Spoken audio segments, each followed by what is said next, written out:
একটা সময় ছিল যখন আমরা হাজব্যান্ডকে বলি এইটা দাও, এটা কিনে দাও, ওটা কিনে দাও। যখনই যেটা ভালো জিনিস দেখতাম, পাশের বাড়ির লোক কিনেছে বা বউটা কিনেছে, সঙ্গে সঙ্গে ফোন করে বলতাম আসার সময় আমাদের ওই জিনিসটা আনবে তো, কী হতো তো, এইটা আনবে তো। আর যদি হাজব্যান্ড না দিতে পারতো সেই সময়, তাহলে আমাদের মধ্যে কত রাগ, অভিমান, ক্ষোভ জন্ম হতো।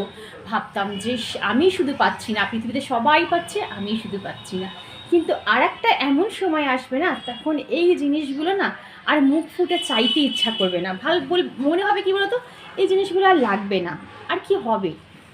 তখন যদি তো আমরা একটু স্যাক্রিফাইস বা আমাদের চাহিদাগুলোকে যদি একটু আমরা আমাদের কন্ট্রোলে রাখতে পারি, তাহলে দেখবে একটা সময় তোমাকে মুখ ফুটে চাইতে হবে না, সেই জিনিসগুলো অজান্তেই তোমার কাছে এসে ধরা দেবে। শুধু একটু সময়ের অপেক্ষা।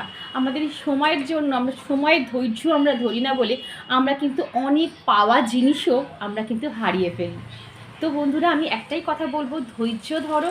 তোমার যদি কপালে থাকে সেই জিনিসটা অবশ্যই কোনো না কোনো দিন তোমার কাছে ফিরে আসবেই আসবে, শুধু সময়ের অপেক্ষা। ভিডিওটা ভালো লাগলে চ্যানেলটা সাবস্ক্রাইব করে পাশে দেখো, লাইক করো, শেয়ার করো, কমেন্ট করতে কিন্তু একদম ভুলো না।